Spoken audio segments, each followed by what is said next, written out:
Good morning, Interweb. Welcome back to the Artifexian podcast. In this month's episode, to base 12 or not to base 12. Mass nouns, they're fun. We speculate as to what would happen to climate zones on high obliquity worlds.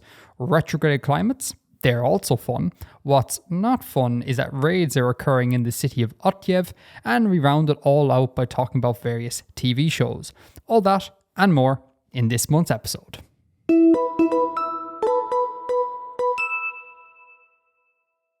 Okay, start the show? Let's start the show. Last time, Bill, we talked a bit about scientific advancement. I don't want to relitigate that topic, but I do want to bring up a fun graph that was submitted by u/imitation Sasquatch, and it's the old scientific advancement graph, but made better by including more information. So people who are listening, this is chapter art and it's on the video. I really like this. Damn you, Finno-Korean hype war. It would have been so much better if that had not happened. If it hadn't been for the Finno-Korean hyper war, we could have colonized the hyper multiverse by now. Exactly, yeah. And I love the historically attested worldwide flood, and it's great. It's very, very fun. I want to see this graph extended to include the holding culture left by the departure of of the aliens that brought life to this planet. I think this graph is still not complete. We can make it better. So that was just a quick little thing. We have 2 emails I'd like to look at, if that's okay, Bill. Of course. So we got an email from Harry Cook, and Harry Cook sends us the number system from their language, Old Paghade, or Old Paghade. I'm going to mispronounce all these names. Forgive me, Harry. There's a couple of, they submitted a whole big email with lots and lots of things in it. We can't really address all of them because we'll be here all day, but there's a couple of small points that I think are worth thinking about. And I just want to throw them on air and we can have a discussion about conlang. You know the jazz. So their number system is a base 12 number system. It's kind of inspired by the Celtic languages. They have 5 sets of numbers, a disjunctive set of numbers, which is just the numbers on their own. Numbers used for higher animate non-mass nouns, number used for lower animate animals, count nouns, and they have ordinals. So it's kind of like a more fleshed out Irish sort of jazz, because Irish has a bunch of these kind of weird number distinctions. And just for the sake of it, I'm going to attempt to count to 7 in this language. Here we go, right? 1, hore. 2, evek. 3, ezul. 4, echtun. 5, echled. 6, oh God, that's hard. 6, Hogane. 7, Keza is my best attempt at this, which I think sounds really neat. I think there's a nice phonoesthetic going on there.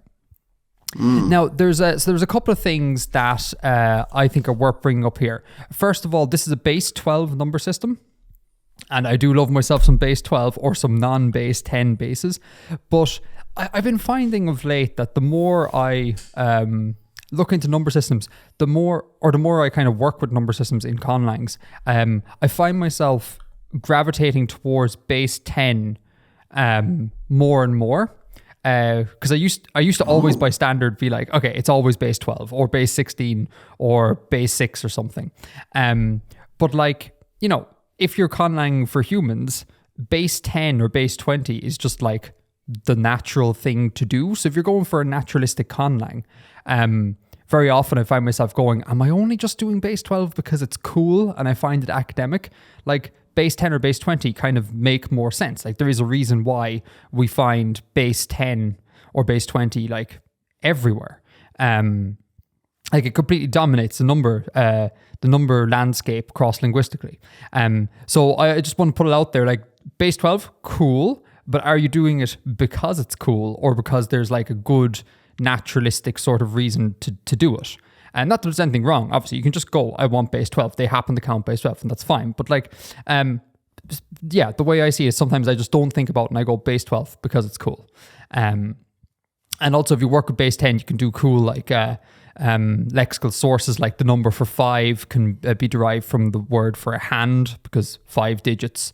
If you're working on 20, like the number for 15 could be derived from like left foot, that sort of thing. And you can kind of work in a bit of anatomy there, which is a little bit harder to do in the non-base 10 systems. So just a little point. Base 12, cool. Are you doing it just because it's cool? And maybe consider the more air quote standard bases. Make sense? Mm-hmm. There's another point. Harry said that they have higher animate non-mass nouns. So if you have a high animate non-mass noun, you count it with the high animate non-mass number set. That seems to imply that there are higher animate mass nouns, which I think is a bit weird, and I'd be intrigued to hear what Harry is thinking there. So, just because I need to refresh what all of these terms mean sometimes. Animate is like a noun class distinction. I think it's like a noun gender. No, it need not be. It can be, but languages can just care about animate things more than they care about inanimate things. Oh, okay. Okay, great. But you can totally have like an animate, inanimate noun class system. But not necessarily. Okay. So what would an example of an animate mass noun be? See, that's the thing. Most of the time, if you have some degree of, if you have a noun that is animate, it will be counted. I can't actually think of an animate thing that languages treat as mass. Because we only treat, speaking from English here, we treat non-animate things as mass, like water, coffee, that sort of thing. Right. It'd be really weird to have like, because the animates are like your people, your animals, that sort of thing. Crowds, maybe? Is there like talking about like masses of? Yeah, I mean, yeah. Like a meadow. Well, a meadow would be inanimate. Well, no, as in the grass in the meadow. Yes, but grass. This is a thing that newbie conlangers fall into, and I've done this before, much to my chagrin. We tend to think of like plants and stuff as being animate because like they're alive, but like cross-linguistically, plants are like super low down on the animate scale. Right. Most languages will treat all plants as just being no different from rocks in terms of animacy scale. So a forest of ents then. A forest of ants, sure. I mean, I guess crowds, maybe. Yeah, I guess it's just, most of the time when I'm working with these things, it's just animate stuff are always countable. Yeah. Because, like, we care about being able to say, 1 woman, 2 women, etc. We care about doing that. And with inanimate stuff like rocks, you can just be like 1 rock, 2 rock, 3 rock. There's no countability there. It's all treated as mass. Mm-hmm. So it'd be intrigued to see if Harry wants to leave something in the chat or send us another email. What's going on there? Higher animate non-mass nouns implies the existence of higher animate mass nouns, which is perhaps a little bit weird. So just a thing to point out. And then the other thing is they mentioned that mass nouns, so again, stuff like water, or what's another one? Corn would be another one. Coffee, that sort of thing. The mass nouns cannot take number, which is pretty standard. We can't go, I have 1 water, I have 2 waters. Like if you have 2 buckets of water, you can't just be like, I have 2 waters in front of me. That's not a thing that most languages distinguish. Mm-hmm. But it's always worth bearing in mind, just as a little tip, pluralizing mass nouns can result in a change of meaning. So like in English, if you go, I have 1 water, or give me a water, give me 2 waters, that doesn't refer to water, the substance, that refers to a bottle of water. So there's like a change in meaning. And the same thing with coffee. Like you can't hold 2 coffee beans in your hand and go, I have 2 coffees. That makes no sense. You have 2 coffee beans. But you can say, give me 1 coffee, give me 2 coffee. And that changes the meaning from coffee as a substance to coffee, the drink. So pluralizing mass nouns is kind of fun as a way of deriving new terms. So just a thing to pass on. And that's it. Yeah, the higher animate non-mass thing, I'm intrigued about that. Mass nouns cannot take number, standard, but sometimes you can give them number to derive new words. And base 12, very cool, but are we doing it just because it's cool? Those are my points for Harry's email. Cool. I'm still stuck in this like thinking about the not still stuck, but I'm thinking about this pluralizing mass nouns thing. And kind of poetic way, or not poetic exactly, but sort of like, taking the waters to go for somewhere to bathe, like to go on a holiday somewhere where the waters are nice, or airs, or vapors, or kind of. I know those are all kind of old-fashioned examples, but I need to unpick that a little. I think there's something interesting about those possibilities. I mean, yeah, for sure. And like, what languages decide what substances like each language decides is mass or is count, it varies loads. So you can totally have a language that's perfectly okay with pluralizing water, for example, and not having it necessarily change meaning. Or you can have just like a system that's kind of like kind of does it both. Like we kind of do it in English. Like you can say like the waters of Earth. Kind of a little bit, totally. But but again, there's a slight change of meaning there, that you're not referring to multiple substances of water, you're actually referring to multiple bodies of water, which is different. So there's a whole thing there. Mass nouns are fun; they're really fun, and you can do really fun things with them. I find, and I often really enjoy thinking of ways of making like non-English mass nouns. So like, for example, stone in English is a count noun. So because it can take plural marking, 1 stone, 2 stones, 3 stones. But like there's no reason why stone couldn't be treated like a substance like water. So you'd have 1 stone, 2 pebbles of stone, 3 pebbles of stone, and you need to put in a little word to help count it, like treat stone as mass. So I really enjoy thinking about those things. And yeah. But an avalanche of stone. That's using it as a mass noun, as opposed to you're not saying an avalanche of stones.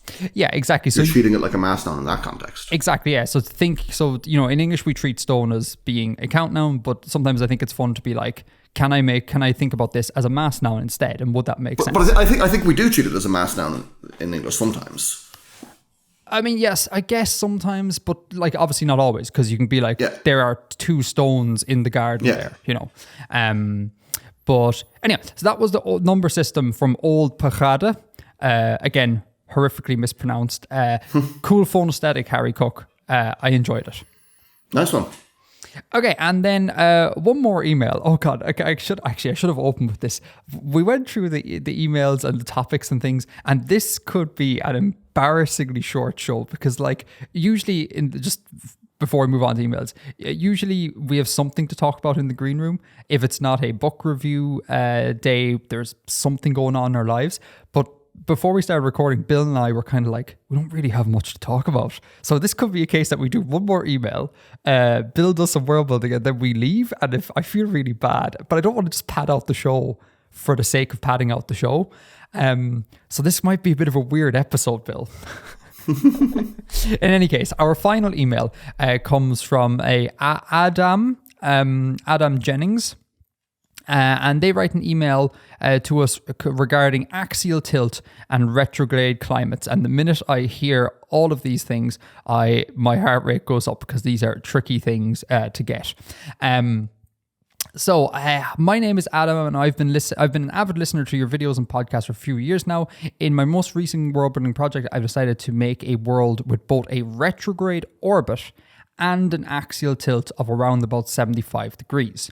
I understand by our solar system standards, a retrograde orbit would mean a negative axial tilt value, but the equatorial plane of my planet is situated like such and would mean a positive axial tilt value. With this in mind, I've been struggling recently with the lack of information on the internet as a whole, as well as your channel and podcasts regarding high obliquity on climate. I know that this would result in extreme seasonal variation, but I would like to still create a climate classification system, and was also fascinated with the perspective if Earth had a retrograde spin. And they include a bunch of really cool maps, actually, and maps that if they were around when I was making my retrograde climates video, I would have included. Again, chapter art, you can check it out, folks. So there's two things in this email. One is just a quick point about like the negative value on axial tilts, just a quick clarifying point. And the other one is dodging the high obliquity climates question, basically. First is that Adam says, what was it?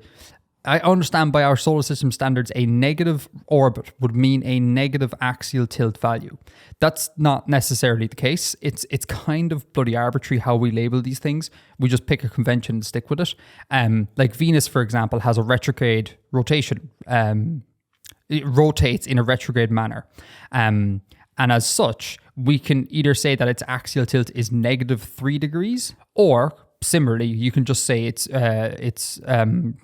tilt is 177 degrees, which is also a retrograde spin. It just all depends on how you label it. So you can either just say, hey, we never talk negative numbers and everything's just in positive numbers, or we use negative numbers to include retrograde motions. It doesn't really matter. It's like there's nothing about our system that it says that, oh, we must use negative numbers in our system, and in a different system, a different solar system, it would be entirely different. It doesn't make a difference. So if your planet has 75 degrees of axial tilt, 75 would imply prograde. So I would say that it should be, 105 degrees would be the same thing, but retrograde, or call it negative 75. Either way, it's the same thing. And honestly, it doesn't really matter. Or you could just label it 75 degrees and then go orbits in a retrograde manner. Like, it really doesn't matter. I'll link to the Wikipedia page on the axial tilts so you can kind of figure out how we go about thinking about these things. It's all arbitrary, basically. Agree? I think so, yeah. That makes sense to me. Cool. And then the thing about how do you do high obliquity climates? So high obliquity climates are hard, and it's one of the reasons why I never made a video, because much like you, Adam, I just could not find decent information on what happens when axial tilts get extremely high. The big issue here, and this is, I guess, a gut thing based on little to no research on my part, but I feel like the higher the axial tilt gets, the more the climates on said planet will be unique to that planet, i.e. not found on Earth. So I suspect new climate types would be created, and as such, that's very hard to talk about because, again, we have sample size of like one habitable world here. Wait, really? Well, yeah, because I could be totally wrong because I'm just going on gut here. But like, there was a paper, I'll link in the show notes, I think I still have it in a folder, where it said that above 58 degrees axial tilt, right? The polar regions, averaged out throughout the year, get more solar insolation than the tropical regions. That scenario just doesn't happen on Earth. So there would be some sort of climate there that we just don't experience on Earth. Like at best, it might be the polar regions, might be some sort of continental climate with like massive temperature swings that we don't see on Earth. But I suspect that just there'd be a new classification there. So again, I could be wrong, but that's my feeling there. And it makes sense because if you imagine like taking the whole planet to an extreme, like as in make its axial tilt like 90, so it's like rolling along its orbit. Like the climate distributions on a world like that are going to look nothing like Earth, because like a whole bunch of the climates that we have that are based on seasonality just don't exist because at such an extreme orbit, seasonality is reduced. And then you have equator being cold and poles being either incredibly warm or incredibly cold. So like, I think the higher you go in axial tilt, the further you depart from Earth. Okay, that makes sense. Yeah, that does make sense. Yeah, the more these climate zones are like unique, and we can't just be like, that's Köppen climate zone X, because that's probably not going to be the case. So I can't answer the question because I don't know. I don't know what happens at high obliquity worlds, and I usually avoid high obliquity worlds like the plague, because they are extremely, extremely complicated. And I would say in Adam's case here, not to, be like, please rework your world building project here, but I tend to, when I do things, I tend to try and keep things Like hold the variables constant, but change one. So in the case of this planet here, I'd be like, okay, I'm going to make it like fairly Earth-like. So a fairly Earth-like axial tilt. Everything else is pretty Earth-like, same size, whatever. But change one parameter, and that is that it spins backwards. And just in doing that one little tweak, because I'm a big proponent of just like modding a thing. Don't go for a wholesale real design of what Earth-like planet should be. Basically take Earth and change small things to have like drastic effects. And I think that would be a useful thing to do, and it would avoid the question of high obliquity, would also generating a bunch of fun climate zones, because it would not be like Earth because it's retrograde. So that's my advice there. So if anyone does know any information on high obliquity worlds outside of like seasons would be intense, please do let me know, because I would thoroughly enjoy that. Enjoy reading about that. And in particular, I'd love simulations. They're the big thing. If someone could find papers where people simulate worlds at various obliquity rates and track the climates there, again, I would absolutely adore that. So yeah, that's Adam's point. So in summation, or Adam's email, in summation, don't worry about the labeling of your axial tilt, positive, negative, a mixture. Who cares? As long as you know what's going on and you can convey it to others. High obliquity climates are really hard. Consider avoiding them because they might produce fairly unique, non-Earth-like outcomes. And that's that. Thank you, Adam, for writing in. Sorry, I can't answer your question. I have a question and a point. And a point. I'll go with the point first, actually. Point first. I really like this climate map of retrograde Earth. I think this is really fun. Which one was that? Is it the one that is currently chapter art? Only you can answer that question, Edgar. Well, and anyone who's currently listening, but at this moment of recording, I cannot. So the colourful one. This is the one where the Sahara is no longer a desert. Well, so there's a kind of a satellite image, and there's a climate, like a Köppen climate map. Yeah. So the Köppen climate map is what I'm talking about. Yeah, and there's retrograde backwards. Yeah, it's cool, isn't it? Yeah. Yes, and I think it's really funny if you look like at Southern Africa, like kind of anywhere south of the Democratic Republic of Congo, kind of, that's just sort of flipped around. Like the patch of hot desert there is on the east instead of on the west. It's just kind of neat. Yeah, and that's simple. That's a consequence of the ocean currents being flipped. And it's the same shtick with, because if you notice on the retrograde planets, all the deserts are on the eastern coasts, where in our planet, all the deserts are on the western coast, and everything just flips around. And I find this quite useful sometimes when doing world building. Like I'll draw out a map, and then mentally I'll just go to myself, okay, all right, so if I assume prograde, desert here, desert there, okay, cool. Let me assume retrograde for a second. Oh, okay, so that changes everything, because like there's this rain shadow and we get X, and I usually end up picking either prograde or retrograde based on looking at a world map and seeing which of the two will produce the most fun outcomes, which I think is fun. I love the fact that we have like Mississippi is like Cairo basically. Hong Kong is like Dubai. All of Australia, the outback has basically disappeared for all intents and purposes. And my favorite thing with the retrograde climates is that Ireland is now like Canada. Because I mean, like growing up, I used to never realize, I never really thought to myself just how far north the Greater Scilly Isles actually are. And it's actually like scary. Like, we're level with Canada, bits of Siberia, and it's only because of the Gulf Stream that we have a fairly okay climate. You flipped, sorry, what's the word I'm looking for? You flip retrograde. You flip the rotation rate, and then the Gulf Stream just goes away. And so Ireland is like this Canadian snowy wasteland now, which I think is bad. And now Newfoundland and New England and Cape Breton get the I don't know, what would you call it? The Senegal stream. I have the Senegal stream. I have not looked into this a lot, but a point just comes up. Give me 1 second. Okay. DSA.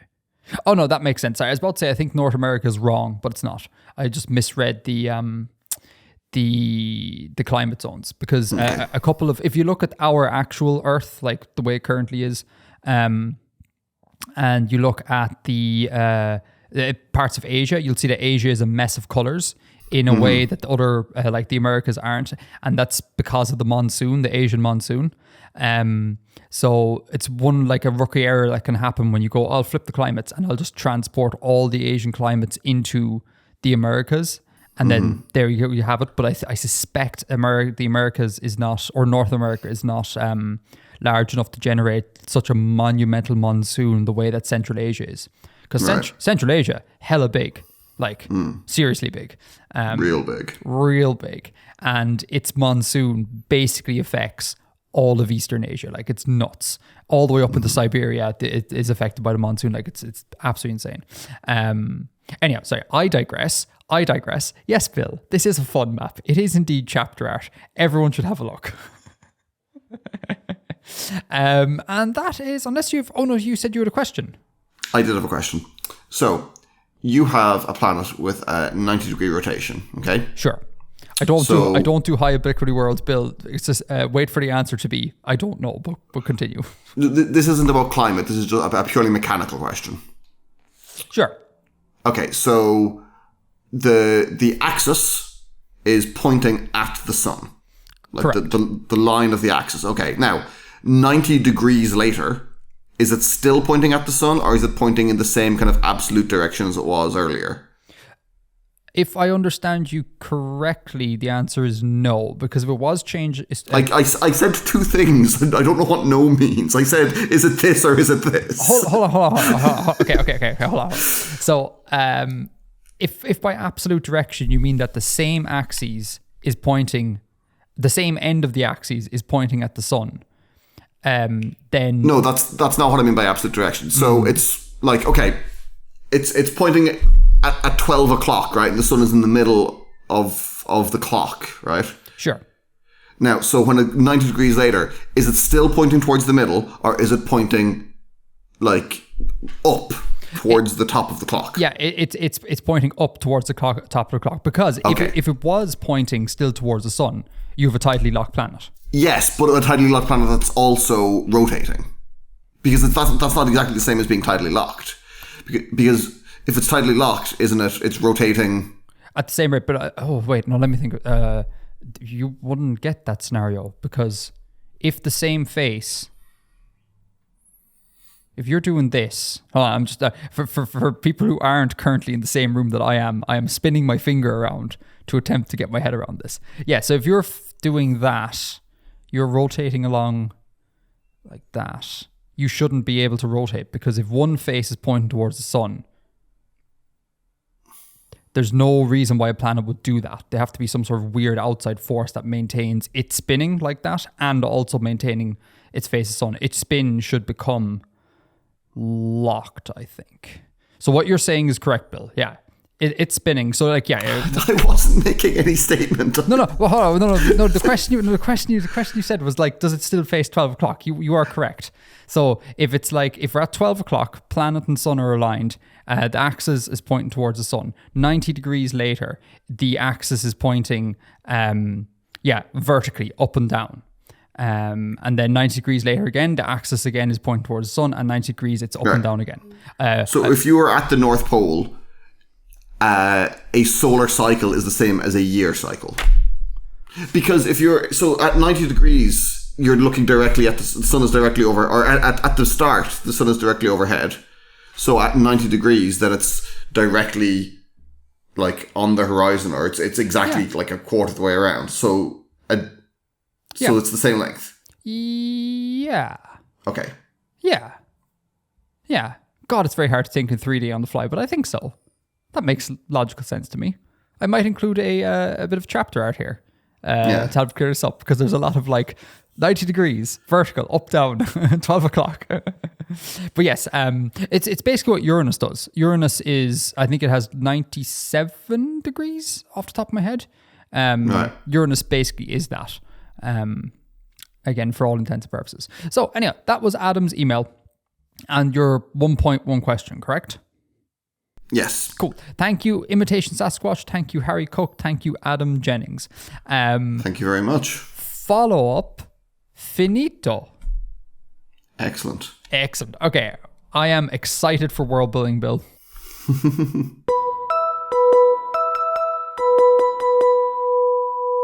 Okay, so let's do some world building. Give us the intro, the usual jazz. We've been at this long enough. Everyone knows what's going on. We've been at this long enough. So this is the usual. It is a letter, and it is more. It is telling us more about the social upheaval currently going on in Abeski society. Cool.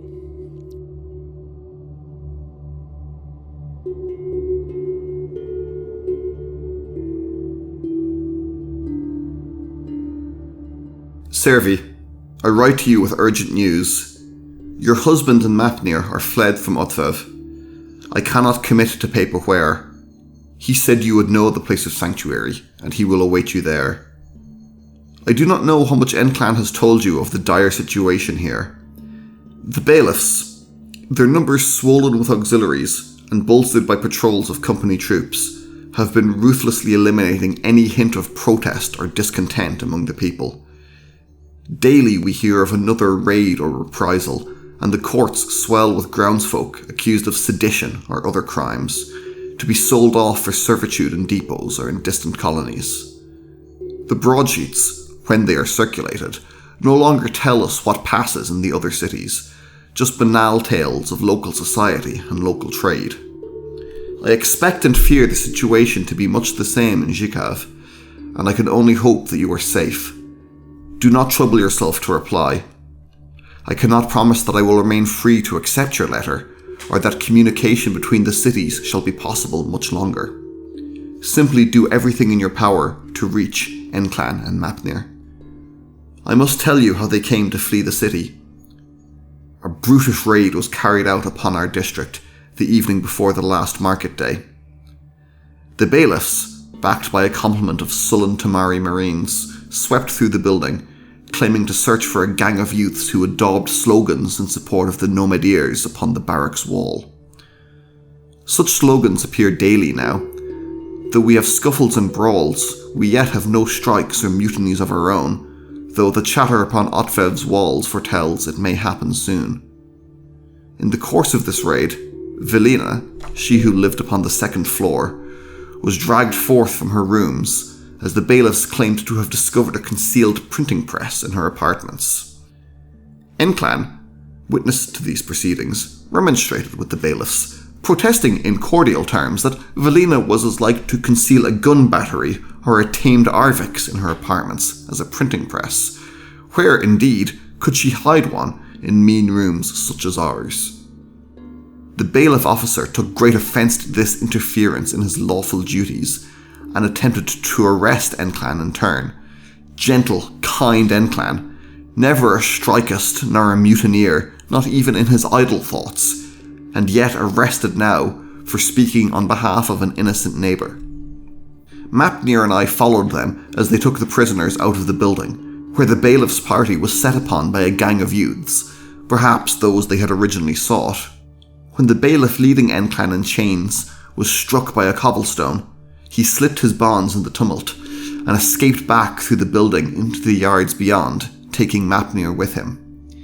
He bade me to gather some possessions from your apartments, and meet him below his shop 1 hour later, where he gave me instructions to write you this letter. I know not the means of his escape from the city, nor his destination, but only that he has fled to a place of refuge known to you both. I fear that we may not meet again. I doubt your return to Otvev will be soon. I wish you only safety and security, Servi. Safety and security for all three of you. May these troubled times of ours soon be over. Your friend and neighbour, Naruna. Letter intercepted in the possession of known Erthani agent. The author has been arrested and is awaiting secondary interrogation.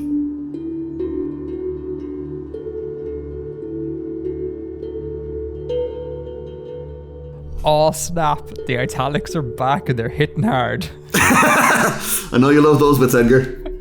This reminds me of the like the old days, where you remember you wrote a couple of pieces where the last couple of lines were like a bit of a bombshell thing and extremely dark.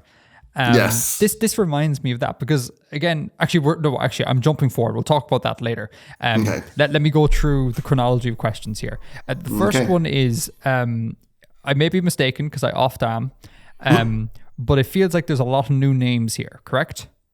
Yes, these are all new characters. So can I get you to give us a rundown of roughly who these people are? Paint a profile of some of these people and, their connections to one another. Sure. So Servi and Enclan are a married couple and Mapnir is their son. Mapnir's son. And they inhabit where? Otvev? They live in Otvev, yeah. Okay, cool. And Servi is working in another city. She works in Zhikav. Sure. Okay, cool. And Enclan is was minding his own business, really. Some bad stuff happened and he spoke up against it. And then he was harassed and threatened with legal action or whatever, imprisonment. And then he escaped and we don't know where he's gone. Yes. Correct. So he essentially saw the bailiffs arrest his downstairs neighbor on what were clearly totally false, totally spurious accusations. And he was just like, no, hold on, come on now. I think he wasn't even being aggressive or anything about it. He was like, she can't have a printing press in there. And he got arrested for interfering. And this is Velina. Velina, yes. Velina is his downstairs neighbor. And then who is Niruna, the writer of the letter? She's just another woman who lives in the same building. Same building as Velina, Enclan. And Enclan and Mapnir, yeah. Okay. And where Servi lives when she comes home to see the family. Cool. Okay, grand. A lot of new names. That's we don't often get that from you. That's interesting. So this is got shocking like Gestapo vibes to it. Like soldiers coming in to homes, looting them, taking people out of their homes. It's quite dark. The revolution should be upon us, correct? Yeah. Excellent. The what else was it? I enjoyed the Nomadiers. Except I'm assuming that's like the mutiny on board the Nomad. The people who did that, they've now become the Nomadiers, and they've become a little bit, I guess, sanctified is probably strong, but they've become they've become a symbol. They've become a symbol. They've become like the Mockingjay. Is it the correct reference? Hunger Games. She becomes a symbol. I guess, yeah. What I was actually thinking of there was it's not the same situation exactly. But for anyone who's seen The Expanse or read the first few Expanse books, I was thinking of the cant. To remember the cant becomes a slogan that's like graffitied quite often, and it's a ship. It's a vessel. That's it. It becomes symbolic. I watched a couple of episodes of The Expanse, and that I was reminded that's a ship. Yeah, I need to go watch that show, but that show isn't on anything that I have. So yeah, it's worth a watch. Yeah, everyone says that. I've not heard anything bad about The Expanse. But anyhow, back to this. I find it a bit mad that maybe I have a bad understanding of what a printing press is. But like in the ye olde times, printing presses were like quite big things, correct?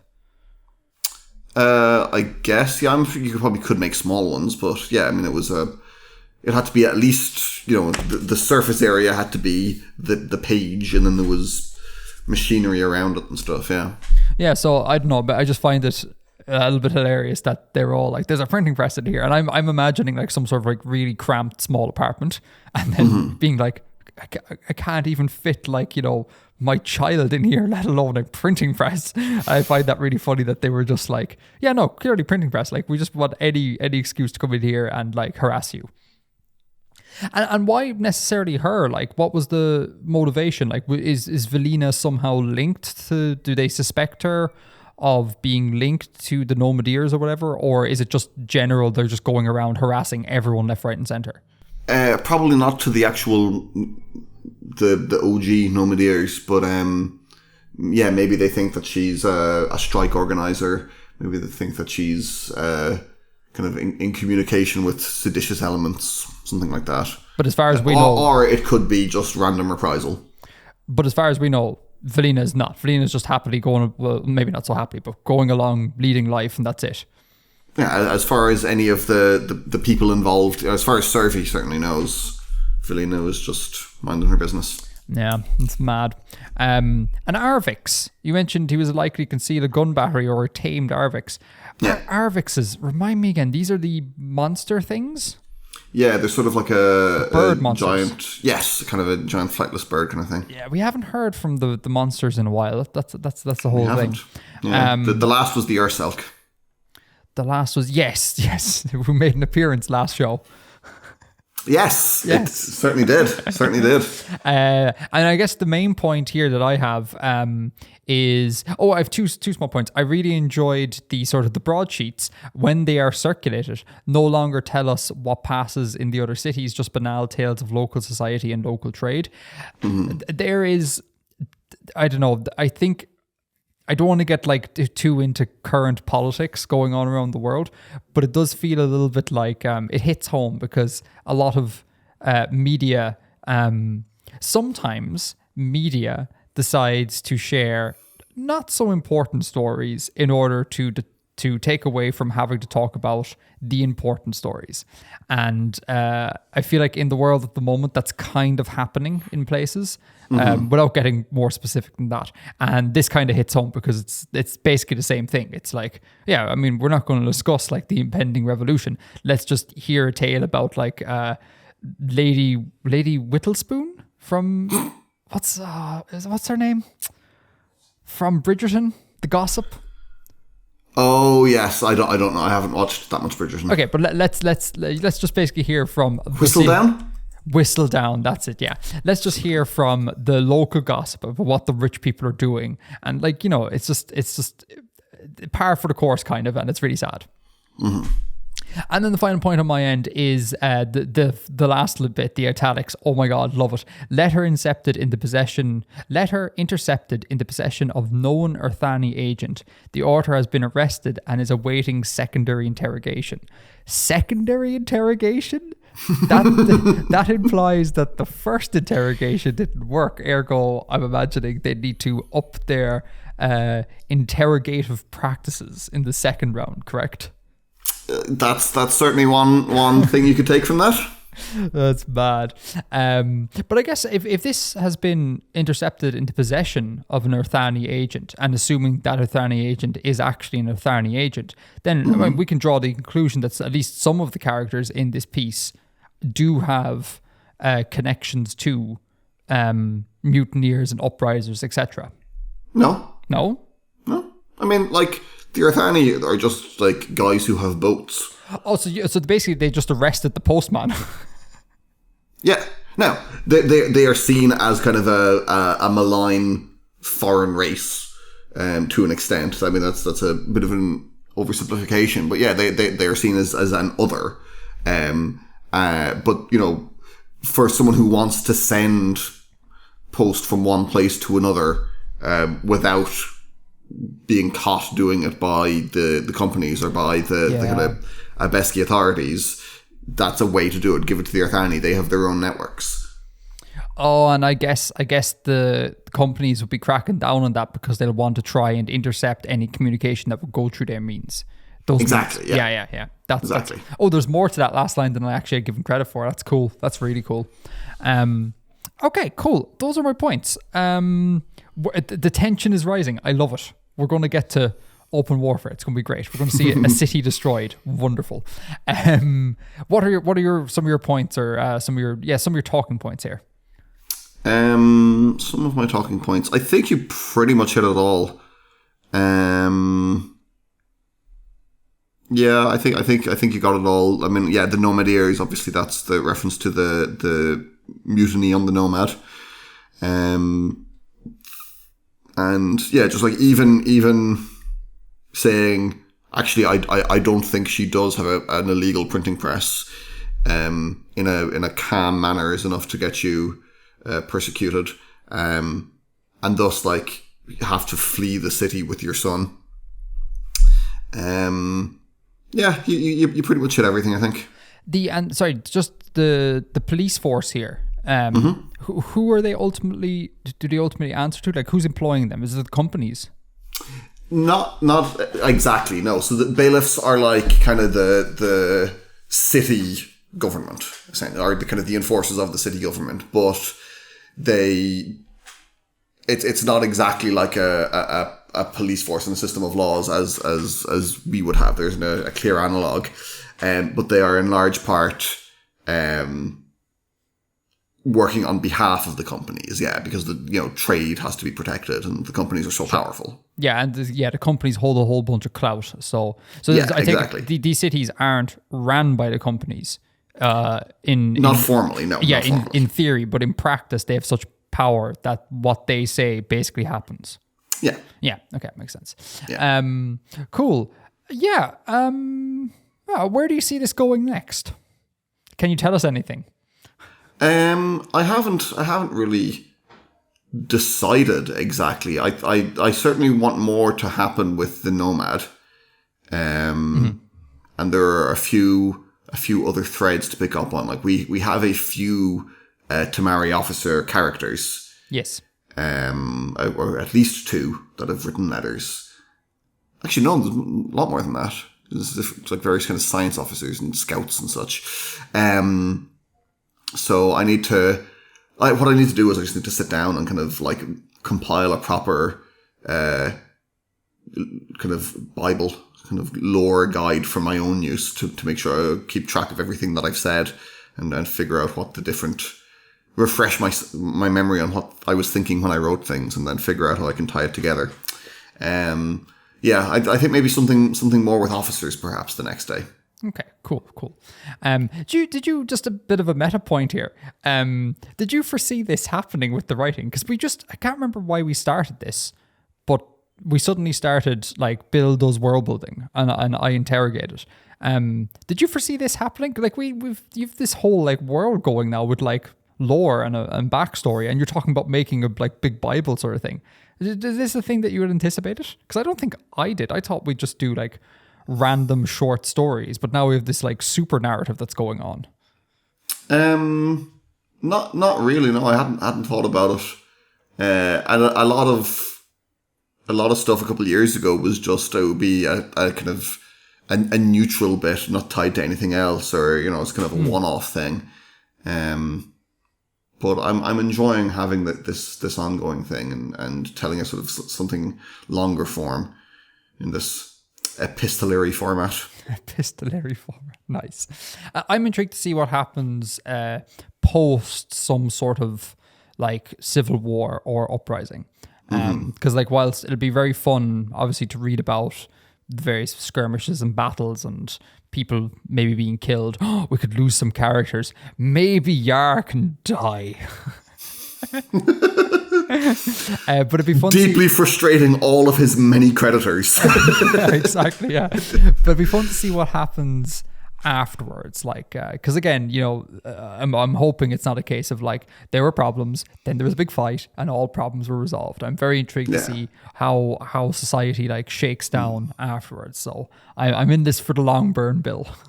That's when you mentioned the Hunger Games there. That's something I think the Hunger Games did very well, especially considering kind of the age of the target audience.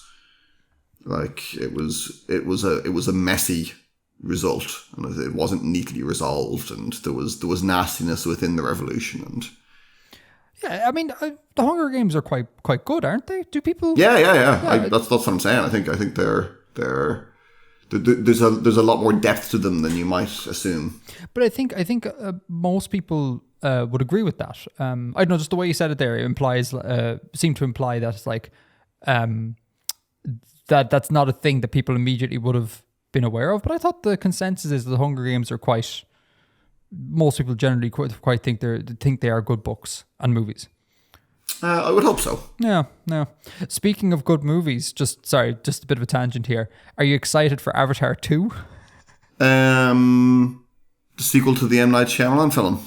No, the other one. I am not excited for Avatar 2. I have not seen Avatar 1. What? Yeah, I have no interest in it. Wow, that's mad. That is mad. I don't know of anyone, barring yourself, who hasn't seen Avatar 1. Like, I'm kind of fascinated by what a non-entity it is in the popular imagination. Like, it just seems to be like entirely forgotten about. Yeah, it's a weird one. Yeah, like in my little world, it's not entirely forgotten about because you have like Napvi and the biology things and all that crack. But I think in general zeitgeist of culture, it's just a non-thing or whatever. I suspect had he released further movies in a decent time frame. Yeah, not 11 years later or whatever it is. Correct. Yeah. I think that might have reinforced Avatar a little bit. But that just never happened. Yeah, it's mad. I am incredibly not excited for it. I'll go see it just because I think it's going to be a train wreck and I want to see said train wreck. But I can't imagine anyone is hyped about this. Like, who would be hyped for Avatar 2? Yeah. Although there is a chance this could actually be, putting aside like, you know, problems like, for example, like the spec biology, and that is, from what I've been told by people who know more about this than I do, is just complete awful nonsense.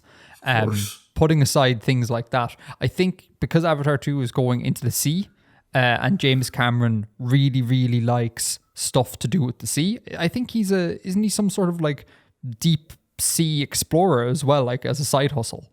I didn't know that. Did he do Titanic? He did, yeah. Okay, well that makes sense. And I'm fairly confident he actually does stuff with the ocean. He just loves the ocean. And maybe if we're going to bring Avatar 2 into the sea, maybe it might be a better result because that's his like happy place. Don't know. We'll see. But yeah. So is he going for like an elemental theme? So the last Navi, were they like air, and this is the sea one, and then there's going to be the Avatar, like it's like subterranean Avatar, and then in the fourth one, everything changed when the fire Navi attacked. Exactly. I was wondering where you're going there for a second. I was like, oh no, wait, no, this is shockingly clear. Oh dear. Okay, Servi, Niruna, Mapnir, Enclan, done. For now. I mean, so it's 55 minutes into the show, and there will be some cutting, and we have nothing to talk about.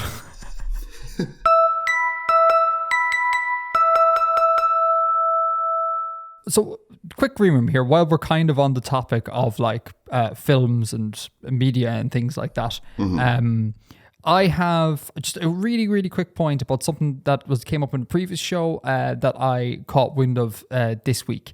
I said ages ago that it'd be really cool if in the various like historical England TV shows that are out there, like The Last Kingdom and Vikings and things like that, it'd be really cool if someone just spoke like Old English or whatever, Middle English or whatever it would be at that time period. And I was bemoaning the fact that no one did this. I was watching Vikings Valhalla, I think is the name of the show. And there was this one really fleeting scene where one of the characters meets some random peasant woman and they exchange a brief conversation into what my ears was Old English and was subtitled lovely. Really enjoyable, and it was really immersive. It was as immersive as I thought it would be. So shows need to do more of that. If you're going to set things in ye olde England, just have at least some characters speak ye olde English. It's not that hard to do, I don't think, given the amount of money and effort we put into creating conlangs for various shows. Just doing a little bit of like, Old English would be just a treat. So that's my point. Vikings Valhalla did a thing. I like that thing. More of that thing is needed. have you seen Vikings? I have not seen Vikings, no. It's quite good in some respects. I think the first 2 seasons are quite good. Totally historically incoherent. I mean, that can be okay, though, as long as it's not setting itself out to be historically incoherent. I mean, it was... I kind of got the impression it was sort of presenting itself as a good history thing. Oh, well, then no. But it's just baffling stuff in it. Such as? So, Ragnar Lothbrok, who is a potentially historical character, and if he's not actually a historical character, then he was a historically fictional character. You get me? Like he was written about historically. Robin Hood. That kind of thing. Yeah. So he leads the raid on Lindisfarne, which is like a famous. I think it's quite an early Viking raid in England, and he was far too young for that to have been the case. That happened before his birth, and he is also present at the siege of Paris, alongside Rollo, which he would have been long dead by. Like those are like really far apart. In like they're like decades and decades and decades apart in history, and they're like 10 years apart in the show, and it's just a totally kind of it's kind of unnecessary. Mm-hmm. I felt like they were doing it to kind of make a certain thing out of his character that just kind of you didn't need to do. Mm-hmm. So that was there's little stuff like that I was it's kind of. Why would you go to the effort of making these historical allusions and historical events, and then take them out of context so much? Although, actually, I have an even better example of a similar historically incoherent thing that I encountered recently. All of Star Trek, the original series. I'm not familiar with that period of history, so I can't really say. Well, the period of history being like future Earth. Yeah. What's the example you got? So I recently played a video game called Rise, Son of Rome. Okay. Which is, it wasn't particularly good. It was fine, kind of combat-y thing where you play as a Roman soldier. It's got a kind of an interesting framing device and narrative and stuff. But it's trying very, very hard to hit kind of all of the critical Roman kind of cliches that you need. So you play as a Roman soldier and you travel to Britain to put down a rebellion. So do you know Boudica? The Queen of the Iceni. No. So it was a historical rebellion against Rome. But you're also, Nero is the emperor, and those, like, they kind of match up historically, I think. That you can just about get away with that. But then later in the game, you become a gladiator, because obviously it's a Roman thing, and it's doing all the cliches, so you have to be a gladiator. And you fight Commodus in the Colosseum. Commodus being Joaquin Phoenix's character from the film Gladiator, who was a historical emperor who did fight in the Colosseum, but that was way later. Again, that was a couple of generations afterwards. So it like jams those things together. Doesn't really make much sense. And then at the end, this is the best part, in the final level of the game, Boudica's rebellion invades Rome, which again, total nonsense, never happened. It was crushed totally within England. And Boudica rides through the gates of Rome on the back of a war elephant. Did you not bring this up before? Oh, did I?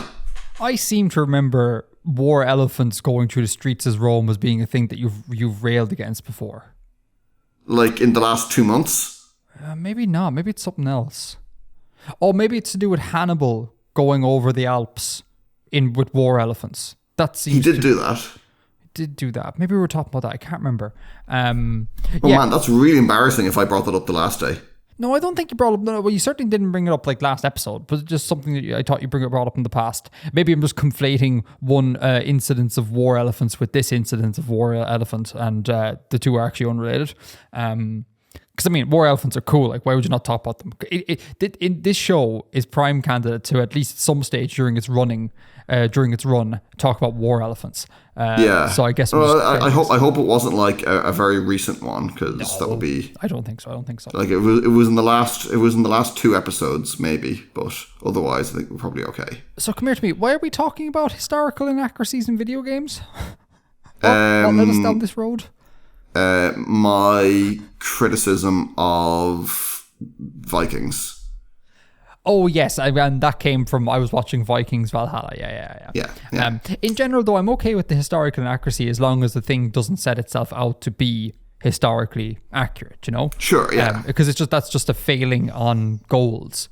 I've said numerous times before, like Final Fantasy X is one of my favorite games, the best game ever created as far as I can tell, and I will not hear otherwise.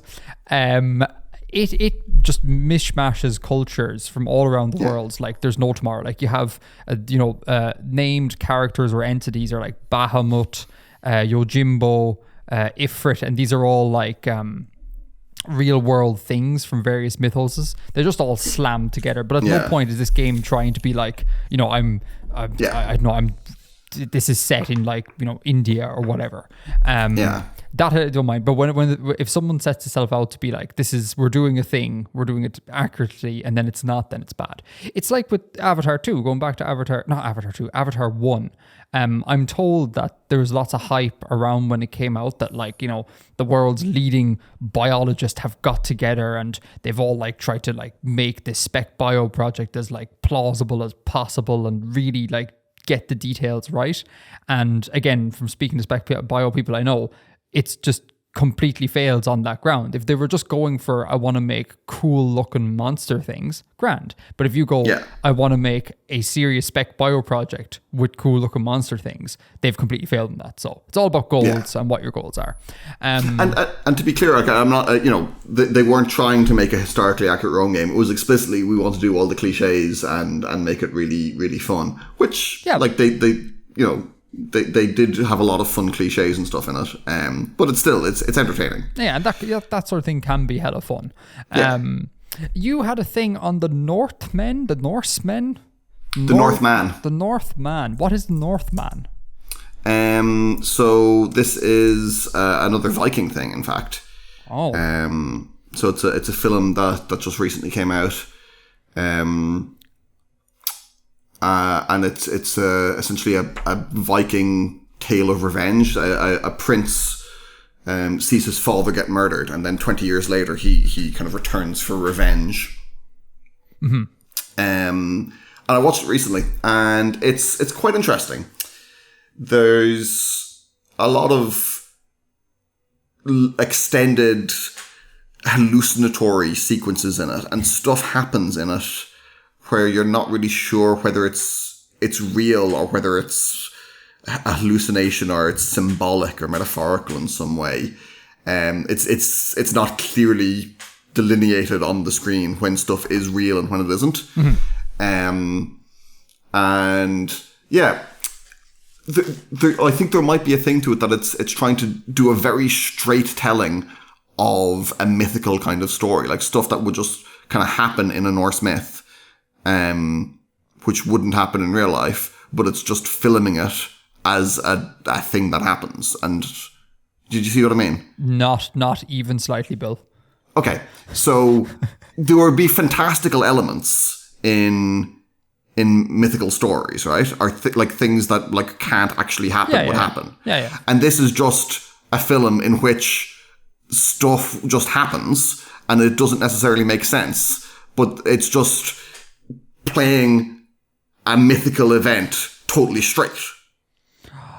I see. Okay, it's just like this happens, and it's not in an explicitly fantastical setting. Like it is set in Iceland in like 915 AD, So there's kind of, but it's not clear that is necessarily what is happening. It might be symbolic. It might be hallucinatory. So there's kind of a kind of a fun atmosphere to it from that point of view. That seems shock and disorientating.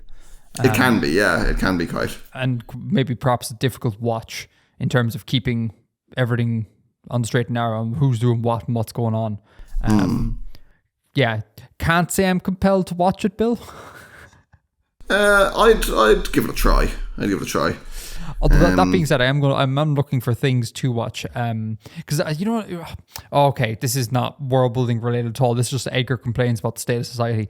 I'm thinking about getting rid of Netflix. Sure. Because of the various things that they've been doing of late. They've raised their prices, and then they've also said that they want to start bringing in ads. And I'm like, cop on. Because like if I'm paying for a thing, like no ads, like it's quite simple here. Like this is the contract we engage in. Like I don't want to have to pay for a thing and also get ads. I may as well just be watching normal television then. And I also feel like Netflix's quality of shows have really gone down of late. They seem to be making just like a whole bunch of garbage and not really much that is amazing. And every time I do find a show that I think is really good, it's like nearly always just a one season thing and then that's it. So I'm really disgruntled with Netflix. I'm thinking about getting rid of it and then finding something else to watch on a different platform. And actually, while we're here, chat, emailers, recommended platforms here because I don't know what's available in Ireland or not, but I know we have Apple TV Plus. We can get Prime. I don't know if we can get Hulu or HBO Max here. I don't know if those are things. But like, yeah, let me know. Disney Plus. We have Disney Plus, but I find Disney Plus also a bit rubbish. Like there's not really much on there that I'd sit down and watch. Yeah, I'm looking for, I would like a platform, a bit like HBO, where, because again, I don't think we have HBO here, where it's like, they don't make a whole bunch of shows, but they make shows, when they make a show, they'll stick to the show. And the shows also tend to be fairly good, so it's not just throwing crap at a fan and seeing what sticks. Any recommendations from you, Bill, and also listeners, let me know. You got anything for a service? Yeah, like where do you watch telly? What do you do? Netflix and Prime mainly. How do you find Prime? There's some good stuff on it. I'm watching The Boys at the moment. The Expanse is on Prime, isn't it? Certainly the last few seasons were made for Prime, so yeah. I don't know whether the early ones are there or not. I assume they are. How are you feeling about Netflix? Do you think I'm totally off base here with my criticisms of wanting to get rid of them? I haven't watched much on it recently. I watched Russian Doll recently, which I enjoyed. I thought the first season was a good watch. I haven't finished the second season yet. Is that Groundhog Day, but with drugs? I mean, there's not that much drugs. There's a bit of drugs. But it's Groundhog Day. It's from your one from Orange is the New Black is in it. Yeah, Natasha Lyonne. Yeah, and she actually showran the second season as well. Oh. And I really enjoy Natasha Lyonne and stuff. Yeah, the first season is quite good. Okay. Prime, interesting. But yeah, that's the Russian Dolls on Netflix. Yeah, there's not a huge amount on Netflix that I have been following, and also they haven't gotten the latest season of Brooklyn Nine-Nine yet. The last season of Brooklyn Nine-Nine yet. So not a thing that I'm into. So yeah, I don't know. Let me know, folks. What do you recommend? Not many shows, good quality shows, willing to stick with shows. I don't want just loads of crap one season things. Let me know what you think. Anyhow, that was a bit of a weird green room to cap off what is a bit of a weird show. Have you got anything else to add? I don't think I do. The final thing I will say, though, is that next time we talk, we are going to review a book called Cooking in Ancient Civilisations by Katty K. Kaufman. There's a slight issue with this book in that I got my copy like a week or two ago and just skimmed through the pages, and it looks very much like this isn't kind of like a write-up on like culinary history. It's kind of more like just a straight up cookbook with some historical notes. But I've already sank in the money to pay for this thing. And I kind of don't want to just abandon that. So what Bill and I were discussing before we recorded is that we will review the book as we usually do, talk about any sort of historical culinary points that come up. But in case that isn't enough to make an entire kind of section, I might actually go ahead and cook maybe one or two of the recipes from the book. And we'll do a bit of like a food review. So like Edgar reviews ancient Mesopotamian porridge or something. Which either is going to be extremely interesting or extremely dull, and I kind of don't know, but I'm excited to find out. Maybe it'll be so kind of like dull, it's kind of fascinating. It could be as well. It might also be a horrific listen for people. Like people might be like, this entire episode was just Edgar chewing in the background. So that might be a whole thing. But I have a new mic, a super quiet mic, so I can just push away the mic and you won't be able to hear anything. But anyway, pick yourself up a copy of Cooking in Ancient Civilisations by Katty K. Kaufman. Links in the show notes. We will be talking about that next time we talk. And assuming that that's everything, correct? I believe so. Thank you, folks, for watching. Thank you for listening. Thank you for supporting the show on Patreon. Links are in the show notes. Thanks for being in chat. Hi, chat. Cheers, chat. And just, thanks for just engaging us in general. We will see you next month. And until next time, Edgar out.